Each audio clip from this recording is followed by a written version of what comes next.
RNC members, on the other hand, felt like they were just completely missing the mark with choosing Fox News and NBC News and Univision.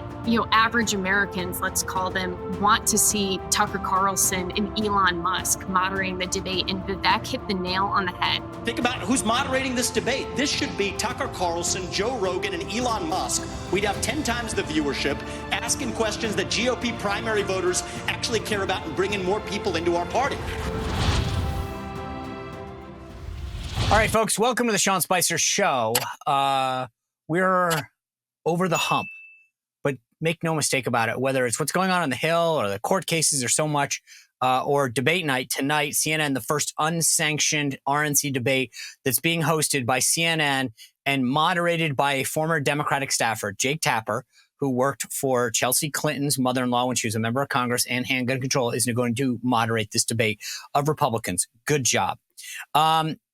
Also, I want to start with some condolences. Last night, former First Lady Melania Trump posting the passing of her mother. She wrote, "It is with deep sadness that I announce the passing of my beloved mother, Amalija. Amalija Knas was a strong woman who always carried herself with grace, warmth, and dignity. She was entirely devoted to her husband, daughters, grandson, and son-in-law. We will miss her beyond measure and continue to honor her legacy." Our thoughts and prayers go out to Mrs. Trump and the entire Trump family. President Trump posting on Instagram later as well his thoughts. Obviously, I found some of the coverage of the media up until this, where she was in photos, rather disgusting. It was pretty explained that she was with her ailing mother. Even this morning, the way that CNN or Politico framed this was, I think, undignified. But unfortunately, that's what's to be expected. Anyway, a lot to break down today. As I said, it's debate day, fallout from the Secretary of Defense. Reagen Reese is a Daily Caller reporter. She's been following the debates. She was in the briefing yesterday with Corinne Jean-Pierre and her babysitter, John Kirby, to talk about all of this breakdown with the Secretary of Defense. And obviously, speaking of well wishes, he announced later yesterday that he had been diagnosed with prostate cancer, and this is what all of this stemmed from. Our thoughts and prayers go out to him. We wish him a full recovery. But let's break down what's going on in the debate and the Secretary of Defense issues and how the White House is responding to it with Reagen Reese. Here we go. Reagen, thanks for joining us. I appreciate it. Thanks so much for having me, Sean. Okay, so tonight's debate night. Woohoo! The difference with tonight's debate is that it's not a sanctioned debate. And you have been sort of the leader in writing about this as far as how this all broke down. Can you just kind of give everybody a lay of the land as far as how it started and where it is now? Yeah, so we had 4 sanctioned, RNC sanctioned debates. 2 of them went to Fox News. 1 went to NBC News, and then the 4th one was the Washington Free Beacon, Megyn Kelly, and News Nation.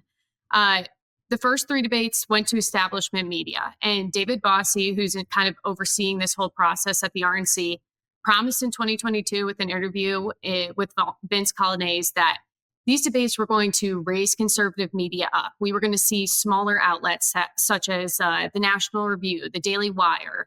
We're going to see different hosts, maybe Ben Shapiro, for an example.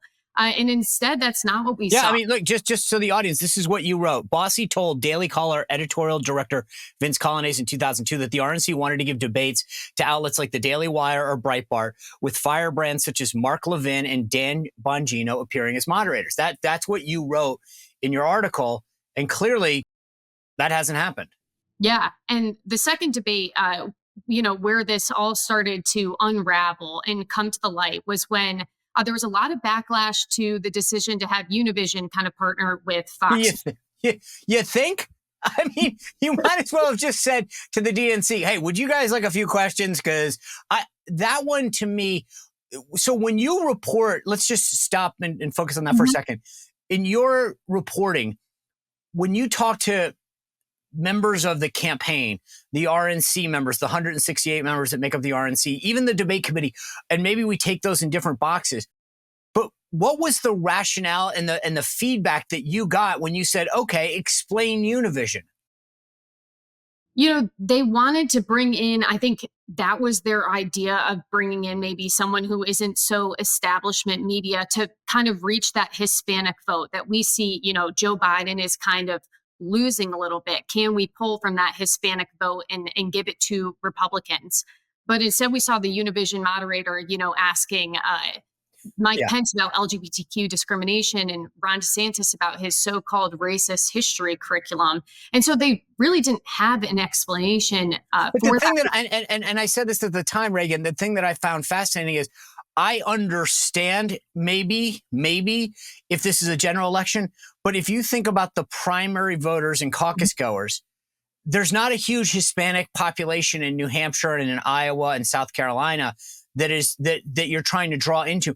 I get that as a general election strategy, but how can the RNC possibly explain that in a primary caucus situation? I think the answer is that they can't, and that they just try to on full steam ahead. To be honest, I never really got a response on that. And the answer was always kind of, there are more debates coming, and that there's going to be more. We're going to come through on our promise, which I think is what the attempt at the Washington Free Beacon and Megyn Kelly was. And I do think that was successful. Yeah. As part of the New Year resolutions, did you decide you want a little financial security, diversify your options? Well, I've got an idea for you. Go visit my friends at Bishop Gold Group. They are who I depend on when I wanted to diversify my account into precious metals. I called them up. I had a conversation about where I was in terms of my investment portfolio, where I was in terms of retirement. And we created a plan that involved precious metals, a mix of gold and silver. The best part about it is you can sit down and figure out what works for you. If you want to roll over an IRA, if you've got particular savings, if you want to hold it, if you want them to hold it, all of those things they can answer on the phone for you. And in these days of economic insecurity, this is the way to go. Diversify your account. Think about how you can add precious metals to that portfolio that you have, how you roll over that IRA or anything else. Give them a call right now, 844-984-1616, bishopgoldgroup.com/Sean, bishopgoldgroup.com/Sean for a special promotional offer. I've told people, I know for me, this is a passion project. I led this effort in 2016. I get it. And that's kind of what it should have been more like. I also get that debates cost money. I mean, the Fox debates and the other ones, we're talking, upwards of $3 million. Not that you couldn't do a similar situation in a smaller scale, but what was, when you, let's go back to those three, audiences that I talked about. The RNC members, the 168 members, and then within that, I guess there's a subset of the debate committee itself.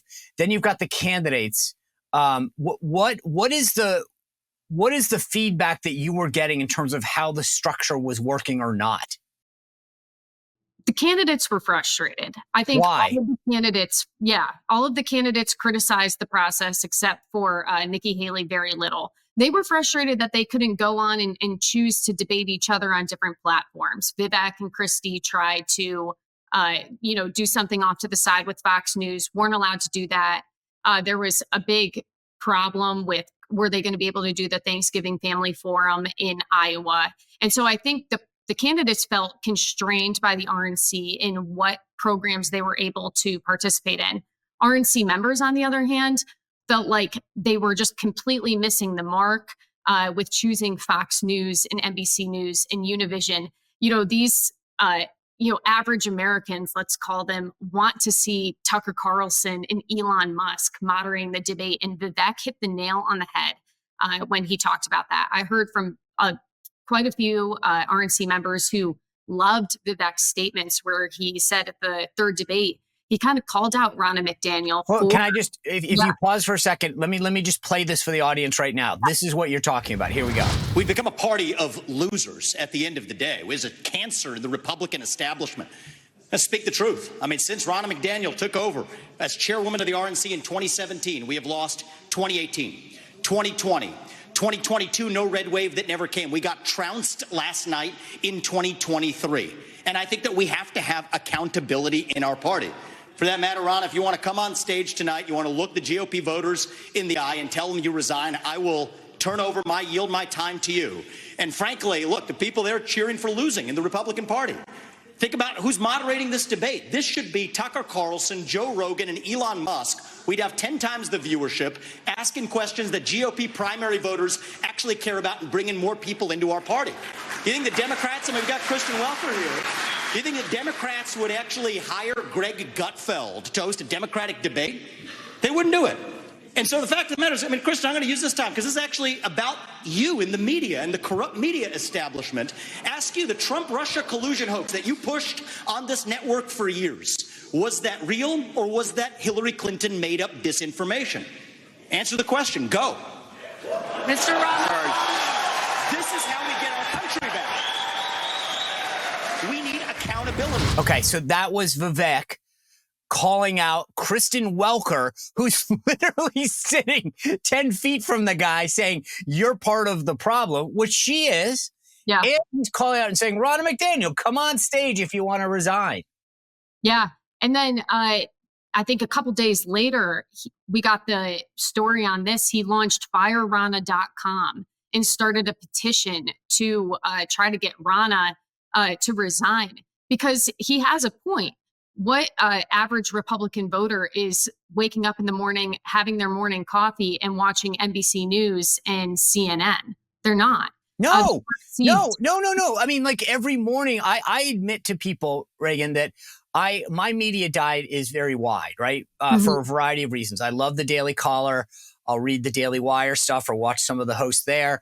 But I also do watch the NBCs and the Washington Post and whatever, or I'll read a lot of the transcripts because I have access to a lot of it. So I don't always watch everything, but I want to see what they're saying. I think it shapes the narrative to your point. And I cannot believe that the RNC is intentionally allowing that to happen. Maybe at the end of the process, but remember in 2016, we banned NBC.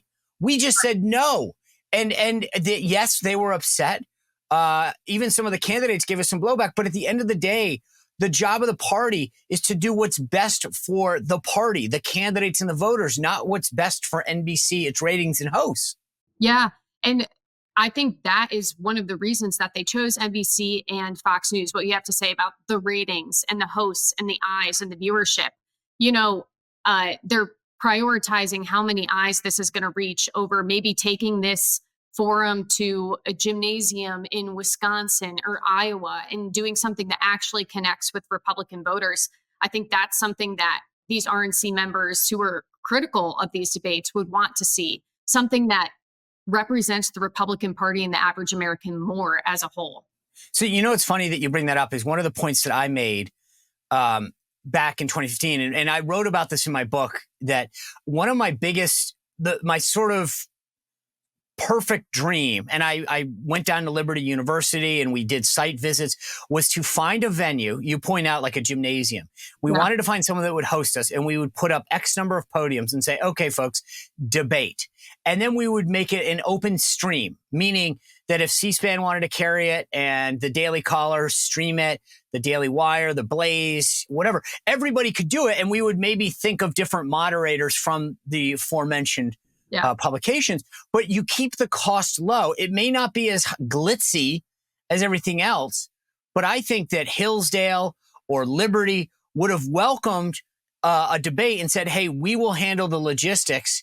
And we could have done it in a way. But the problem is that the default is to always try to just appease the big guys, the NBC and the ABCs. Yeah, Sean, Hillsdale and Liberty have the capacity to host these debates. I attended Hillsdale College. They have a beautiful facility and would be, have hosted many speakers on campus during my 4 years there. I think that they are able and willing and looking for the opportunity. We're going to see these general election debates. One is going to an HBCU. That should be countered with a Hillsdale or a Liberty. Of course, the RNC is not involved in that, but that's just an opportunity that we could have had in the primary debate season. All right, folks, think about this for a second. Do you think that Wall Street is lying to us when it comes to our investment and retirement opportunities? We know about the 401k.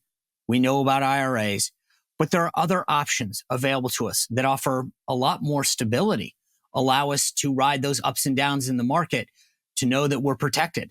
If you go to bankonyourself.com/Spicer, you'll get to see what I'm talking about. You will get a free guide that will give you these options. Did you know, for example, that the father of the IRA is actually saying that it's a failed experiment and that it should be destroyed?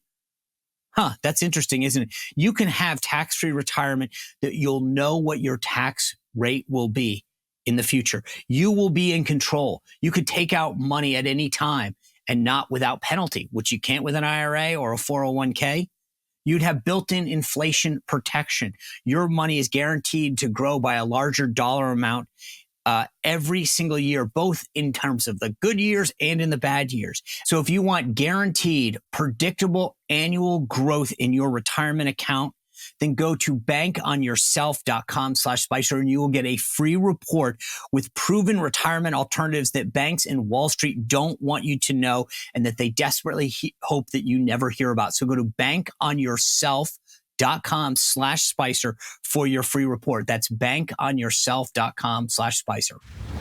Okay, so let's just shift. So you mentioned and you wrote about this in your piece. Mm-hmm. The RNC has 4 debates, and then they basically say, we're done. Yeah. And this just so I lay the predicate for the audience. You brought this up a little with the candidates. Part of in 2012, we had 22 debates, okay? And they were all over the place. One time, literally, we had a debate on a Saturday and one on a Sunday.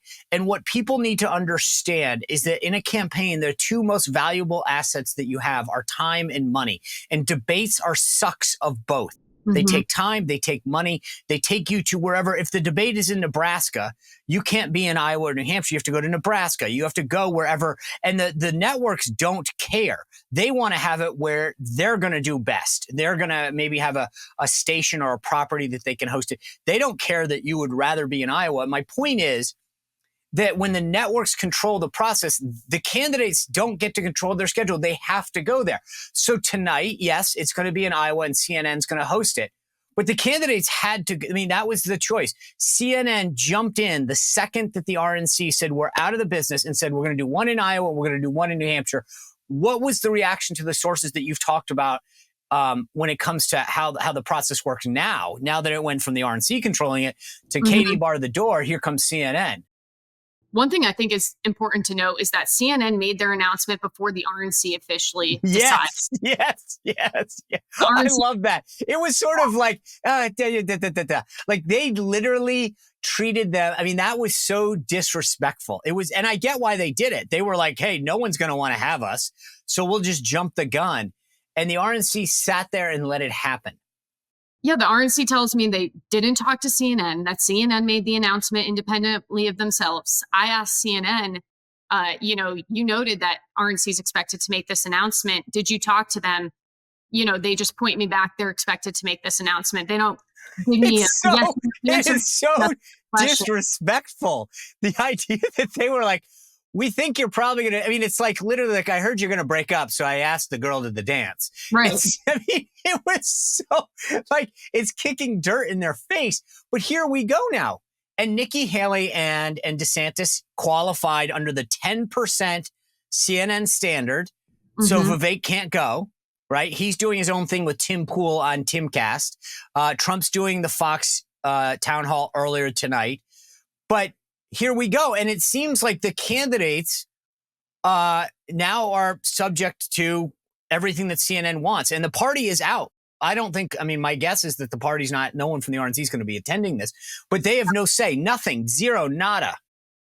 Yeah, when I talked to the RNC about this, there were RNC members who told me that they felt like the party gifted this debate to CNN.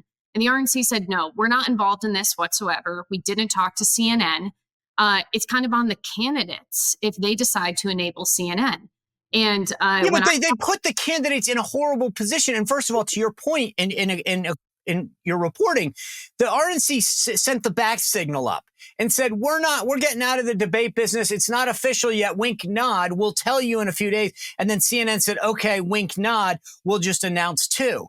And so they might not have coordinated together, but they gave each other bat signals way high in the air to said brightly, here's what we're about to do. We're going to project our next move. And then the RNC said, here's what we're going to do. And CNN said, got it. will announce too right out of the gate. And they put the candidates in a horrible position. Initially, Nikki Haley said she wasn't sure she wanted to do it. And then she came, but they don't have a choice now. Every aspect of that debate that they're dealing with is a CNN dictated term. Yeah. And we see this with Vivek. He aired criticism of CNN in their process. He said that they barred him from the debate because some polls that he thought were going to qualify didn't qualify. And then they had a problem with if he could post the town hall on his YouTube channel. If these criticisms are true, and I've talked to both CNN and Vivek, and they're, telling two different sides of the story. And it's hard to tell, who is telling the truth in this situation. But if we operate under the, decision that, Vivek is correct, then these criticisms and backlash that he's facing from CNN is a result of the RNC's decision to back out. And they kind of have put Vivek in this situation where, he doesn't get to participate in the CNN debate because CNN is barring him from it. So I assume, and obviously you're not going to give away your sources, but there are 168 members of the RNC. You're talking to a lot of them. What's their reaction to what the debate committee decided? They were very disappointed and I think frustrated, and had, instantly were talking to me on the phone about just their frustration. They felt like they aired their frustration about Fox News and NBC, and then now they see this CNN debate. And they feel like the debate was just gifted to CNN. And then here we are handing over our candidates to a network that's openly hostile towards Republicans. And that's not how, that's not what Republican voters want to see. And that's, this is a primary. This isn't a general election. Yeah, exactly. And that's the point. It's a primary. It's to better inform primary and caucus goers, not try to reach out to new voters with Univision. Right. But let's talk about what's going to be on stage tonight. It's Nikki Haley and Ron DeSantis, but it's Jake Tapper and Dana Bash. Jake Tapper was a Democratic staffer on Capitol Hill. He worked for Chelsea Clinton's mother-in-law when she was a member of Congress, right? He worked for handgun control. This is not a guy, and by the way, last cycle he was accused of interfering in a Republican trying to run in Pennsylvania, a guy by the name of Sean Parnell. There is, at least according to Sean Parnell, Jake Tapper called Sean and tried to urge him not to run against Connor Lamb. Jake is a Democratic operative. He might have not worked actively in politics for a while, but that's his background. And now he's going to moderate. This is like one more insult to the party after another. Not just CNN and how their coverage overall is, but you're literally having Jake Tapper, a former Democratic aide, do this. I think it's a great opportunity for Ron DeSantis. I think we saw him thrive a lot as the governor of Florida and just dismantling the left-wing media. He really took it to them, and that's where he has thrived. And we haven't seen him do a lot of that on the campaign trail. In fact, I think it's Vivek who's the one who has really stood out in that way, taking down WAPO reporters and NBC. And so I think DeSantis has a real opportunity here to take it to CNN if they come out firing against these candidates and are openly hostile to them, which I think is what we are expecting to see. So let me ask you two things. Number one, as far as tonight goes, if Jake does full Jake and goes at them and calls them election deniers and says that focuses entirely on Donald Trump and cases, and what do you think, if anything, the backlash will be internally among RNC members? Is that when you talk about the frustration that they have, how are they going to release it, if that makes sense? Like, are they at the point where they're like, we are ready to get out there and just saying this is a disaster? Or is it just like, I'm really mad and I'm not going to say anything?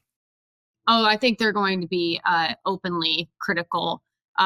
One individual who I talked to airs his criticism on Twitter. I've seen other tweets from other RNC members, and I don't think that they want to hold this in anymore. And I think that this could be a tipping point where they're trying to, garner more support. At the latest TPUSA conference, there were student members of the RNC who resigned in protest. And I think that's a result of some of these RNC members kind of gathering up more support and getting people to voice their frustration with this process. Yeah, I know Tyler Bauer is the national committee man. As I mentioned to folks, the RNC is made up of 3 individuals from every state, a national committee man, a national committee woman, and the chair of the state party in each state. Tyler Bauer is the state national committee man in Arizona. He's a member of TPUSA, Turning Point USA.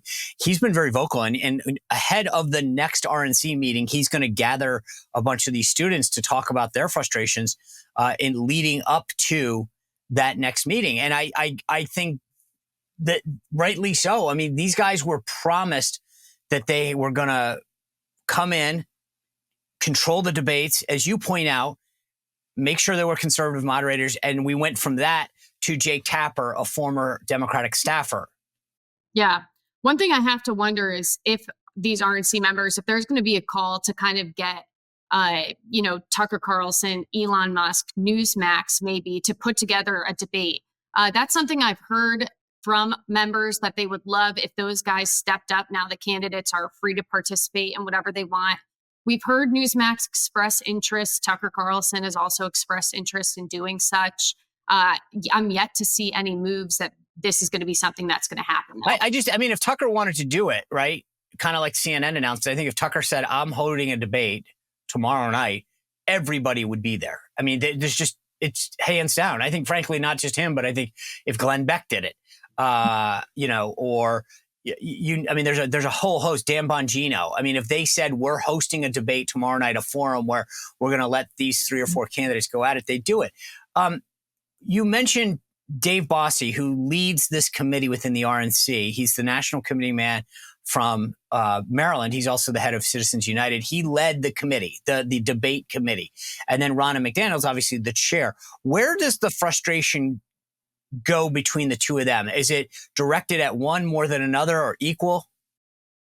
It's definitely at Ronna. She's the face of the RNC. I'm not sure if many people know to direct their frustration at the debate committee or at David Bossie. When you say the debate committee, it's kind of like, who is that? Who is that figure? It's just this group of people. So I think people are just directing that criticism at Ronna. And a perfect example is Vivek Ramaswamy calling for Ronna to resign, launching fireronna.com. That's definitely pushing this name out there and getting people to kind of pile on top of her. All right, folks, if you've been part of the show for a long time, you know about my friend Leo Grillo from Delta Rescue. If you go to deltarescue.org, you can see the great work that they do as the world's largest no-kill sanctuary. That's right, no-kill sanctuary, not a shelter, a sanctuary for all sorts of abandoned cats, dogs, and other animals. Leo Grillo has made it his life mission to do that. And the thing about Leo is that this was a mission that he started a long time ago when he rescued a Doberman named the Doberman Delta. Delta stands for dedication and everlasting love to animals. And that's exactly what they've done at Delta Rescue. If you go to deltarescue.org, you can see all the videos of the great work that they're doing. But more importantly, they rely entirely on contributions like me and you, right? So when we give them $5 or $100 or whatever, that's how they support. But Leo wants to make this an enduring mission. If you go to deltarescue.org, you can download their estate planning guide and help make Delta Rescue a part of your enduring mission as well. Go to deltarescue.org, click on that estate planning guide and see if you can join others in making Delta Rescue an enduring mission for years to come. I want to switch topics. There's one other thing I want to cover with you today, because I know you tweeted this out, that has to do with the Secretary of Defense, Lloyd Austin, this saga about him not notifying the President of the United States, the National Security Advisor, Congress, that he was going to be out of commission, unavailable during a critical time, during a time when, we're facing a conflict, a war in Ukraine, obviously what's going on in Israel, but our Navy is shooting down drones from the Houthis. We fired rockets into Iraq. Obviously, there's always activity in the South China Sea with respect to China, and here he is. But this is what you tweeted out yesterday. It says, Kirby says there's a lot of lessons to take from the communications breakdown between the White House and the Pentagon over Secretary Austin, such as early screening for prostate cancer, which is the diagnosis they released yesterday. What This is literally the biggest sleight of hand I've ever seen, which is I'm first of all, my thoughts and prayers go out to the secretary. I hope he overcomes this. Cancer is a horrible, horrible disease that so many Americans face. So I just want to get that out of the way. I hope he gets the care he needs. I hope he makes a full recovery. I hope all of that, right? But the idea that he is blaming the security, the communications breakdown on early detection for prostate cancer. I'm sorry. That was some of the lowest communication that I've seen to basically inject that into why they didn't do their job. I left yesterday's White House press briefing very frustrated. It kind of felt like they both Karine Jean-Pierre and John Kirby kind of had this look on their face like, why do you guys think this is a big deal? Karine got up to the podium. She said, I'm here if you guys have any other questions, if there are any. And to me, I never wondered that. I was like, okay, this is going to suck.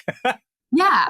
And so when he kind of threw in that, early screening remark, I think my jaw dropped. That was not the main message of this. And there seems to be no plans for accountability. And, Sean, you can hear it. I'm just baffled by the whole situation. I am too. I share your, Reagan, I share your frustration because I literally am like, they've taken a situation which is so pathetic how they handled it and turned it into, you should have sympathy for the guy because he has cancer. Of course we do. But that doesn't neglect the fact that you didn't do your job. I mean, I want to play for you what Corinne, you mentioned this. By the way, I tweeted this out yesterday, and as a White House correspondent, I think you'll appreciate this. Karine Jean-Pierre earlier this week was apparently, according to a report in Axios, getting very frustrated that she had to be co-press secretary with John Kirby.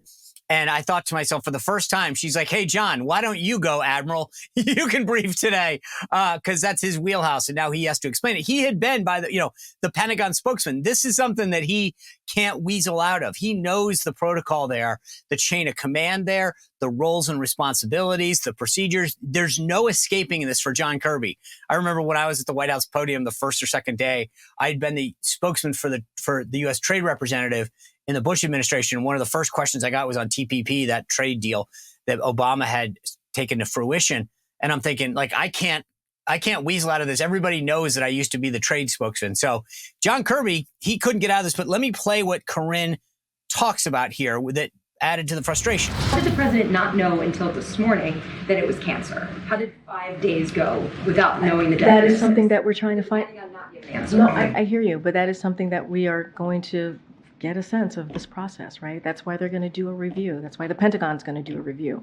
That's why the chief of staff put out a memo to the cabinets on protocols here to get a sense of how they've been moving with this process and how we're going to continue to move forward. We do not want this to happen again, obviously, but we're going to get a better sense once the Pentagon does the 30-day review to see how this occurred. Obviously, this is not something we want to see. Okay, so she says this process needs to play out. They need to do a review. This isn't complicated, Reagan. This is, you didn't tell us you were going in for a procedure, that you were out of commission. This isn't, I don't need a 30-day process. No. I don't need an after-action review. It's, you didn't tell us. And I feel like all they need to do is ask Lloyd Austin and say, why didn't you tell us? Why didn't you make sure that it happened? Ask his chief of staff. She says she had the flu. Okay, why didn't you delegate it to a deputy? If you're out of commission, that's equally as bad. I mean, this doesn't take a government inquiry. This is one guy and say, why didn't you do your job? Yeah, Sean, a couple things. The president spoke to Austin on Saturday, and it appears he didn't ask, hey, Secretary Austin, why are you hospitalized? Because the president found out on Tuesday, along with the American people, that Austin had prostate cancer, that he had a UTI. And so I'm not sure if they're asking. By the way, according to John Kirby says, the White House and Biden found out only yesterday about the diagnosis. They found out whatever January 4th he was in the hospital. They didn't find out till yesterday that it was all based on a cancer diagnosis, prostate cancer. So this keeps getting worse. They keep admitting how little they knew and when. They're communication professionals. He was diagnosed in December. He had this procedure on December 22nd. And this was also noted in the briefing yesterday. The White House didn't know why he had that procedure or what it was for. And there is a level of privacy there, but you do think that you should ask the Secretary of Defense when there's war in Ukraine, war in Israel. Yeah. There's two issues, right? So if you said, hey, guys, I don't want to disclose some of the personal things that I'm going through right now. I'm out of commission for the next 5 days. I've delegated all of the decision-making per our procedures to the Deputy Secretary of Defense, Kathleen Hicks. I've made these orders known. I'll brief you when I'm done, but I'd like to keep this person. Okay, you've done your job then. You've transferred the authority, the national command authority, the military command authority, the civilian control of the military has transferred. You, at least, I can give you that, right? If you said, I really don't want to discuss what I'm dealing with right now, I've transferred authority. You know about it. If you have a problem, if we need to fire missiles, if we need to attack, if we need to give an order, if we need to send a ship somewhere, I'm delegating this authority. Okay, that's one thing. That's not, there's two issues here. One is they hid the diagnosis. The other is they didn't even tell you that he was out. And this is, let me just play this video. This is what John Kirby says when he was asked about the treatment being elective. Pentagon referred to the surgery as an elective procedure. Technically, it may be, but isn't that at best misleading? As far as I know, Gabe, again, I barely got a history degree, so I'm not capable of talking about medical stuff. But as far as I know, that phrase elective medical procedure came in the statement by the two doctors at Walter Reed. That wasn't a Pentagon assessment. That was the wording chosen by the two doctors. But isn't it misleading for the Pentagon to put that forward? You'd have to talk to the Pentagon and the doctors. Gabe, I'm not a physician. The two physicians that are responsible, they use that phrase. They should speak to what that means. I'm not an expert. So he's now, Reagan, blaming this on the doctors. He's saying, well, that was their word, not ours. So let me ask you a question. Just me and you talking. Mm-hmm. If you call me and say, hey, Sean, sorry I couldn't do the show. I got really sick. I went into the ICU. Let's just role play this for a second. What do you think the first thing that I'm going to ask is? Oh my gosh. Are you okay? What happened? Right. What happened? What not, oh, okay. And by the way, if you say it's elective, I'm going to go, I'm not a doctor. I barely took first aid. But why would one go to the ICU for multiple days for an elective issue, right? That doesn't sound right. I mean, the idea that these guys were like, okay, thanks for telling us, Lloyd, we'll call you back, without saying, hey, I know it's private, but I'd really like to know, are you in a tough spot? Yeah, I mean, Sean, how long would it take for your producer to find out that you were sick if you had to do your podcast? You know, you wouldn't leave your producer in the dark and just... Well, that's a whole nother story. But you know, and I think if somebody says to me, hey, I responded to your request for comment and I didn't put your comment in the story, that's really easy for me to look up and find that email. Right. And to me, that seems like what this process needs to be. Let's go pull up all those emails and take a look at them. This 30-day window, it's like, are you filing a FOIA request, the Department of Defense? But the other thing is they said that he was working from home. That's not true. That's a lie. Right. And I keep, to your point, I don't envy you, because when you have to sit there, I would think that there's probably 2 pages of questions and I wouldn't know where to start. But they keep getting away with, I mean, that's not true. He didn't work from home. We know that. Not only that, so two things on that point.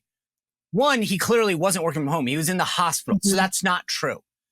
Number 2, he had delegated authority a couple days later to Kathleen Hicks. So if you've delegated the authority, then you are by nature not working. You don't have the authority. You're not doing your job, right?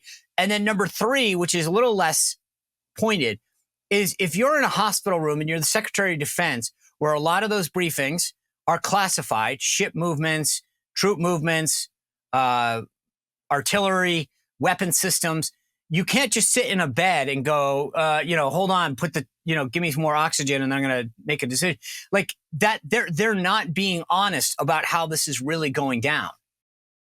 Yeah, I mean, speaking from a personal experience, it's really hard to get work done when you're not feeling your best or you're feeling sick. Normally, if I say I'm going to work from home, I'm not taking on a full day workload if I'm feeling under the weather. Austin pledged transparency moving forward. Yes. It's on Saturday, and then he left the president in the dark about his prostate cancer and also why he was in the hospital for this latest visit. Do you know the thing that I found interesting, though, to your point, when he pledged transparency in this statement, his concern, with all due respect to you and the folks at the Daily Caller and everyone else, was to the media. He said, I could have done a better job informing the media. Yeah, okay.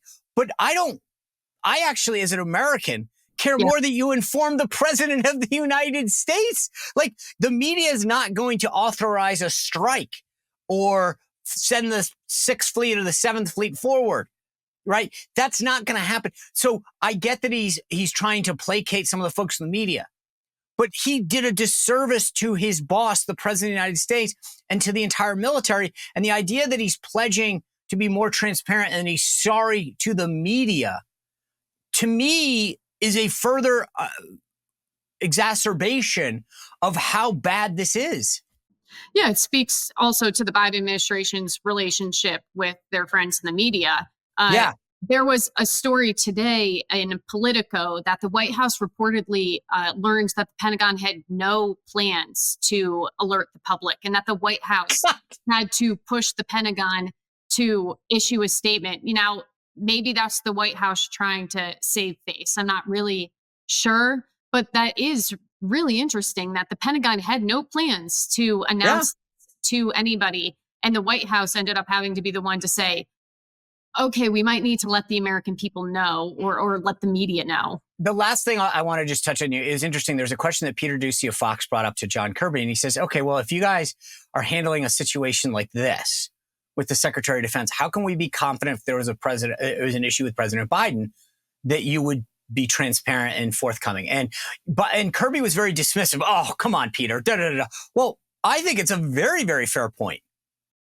Yeah, like you just said, I mean, you care as an American that the Secretary of Defense is in communication with the president when there's all these crises happen abroad that we seem to be very worried about with funding as well. So if this is something that's really a priority to the administration, you want to at least know that they're talking and they're communicating about what's going on, especially there is this threat that maybe soldiers are going to have to go over. We've heard that before. Of course. I mean, we're in a real heightened status. Mm-hmm. And so there are, like I said, we were firing rockets into Iraq over the weekend, and our Navy took down 10 drones from the Houthis. We're firing stuff. This is why you need, a Secretary of Defense. And I heard General Keith Kellogg yesterday talk about the fact that part of this comes down to rules of engagement. These guys are looking for our chain of command to say, yes, you can do this. No, you can't do this. Yes, you have to wait for that to happen before you can do this. That all stems from the top. You can't, until it's officially delegated, in his case to Kathleen Hicks, you can't just assume that someone's going to go, I bet you he's okay with us doing this. And the idea that they didn't know where to find him is a problem. Reagan, I've loved our conversation. Thanks for all your great reporting on the debates. We're going to cross our fingers and hope things go well tonight. I'm sure we can catch up because I'd love to know from your sources what the reaction is after the first CNN one hosted by a former Democratic staffer. Yeah, Sean, thanks for having me, and definitely would love to chat about what I hear on the ground. Okay.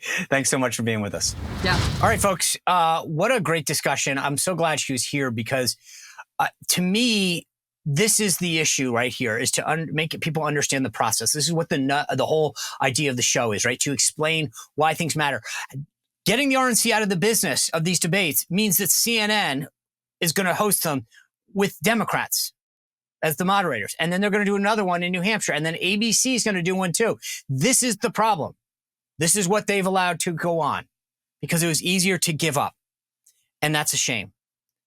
We are going to break down everything that happened on that debate, plus the status of Trump's legal cases, everything that is going to happen. We've got a great panel tomorrow to break down all of these things. The media is taking their marching orders from the Biden campaign. We'll talk to you about that. So much happening with Trump's legal cases, the spending issues in Congress, Mike Johnson facing a buzzsaw from his own members. Please continue to follow us on our community, join our VIP community, SeanSpicerShow.com/VIP. Thanks for tuning in. We'll see you back here tomorrow. Continue to subscribe and rate us on Apple Podcasts and Spotify, as well as YouTube and Rumble. Thanks a lot. We'll see you tomorrow. Well, if you enjoyed this content, make sure to like this video, subscribe, and click the notification bell to get more.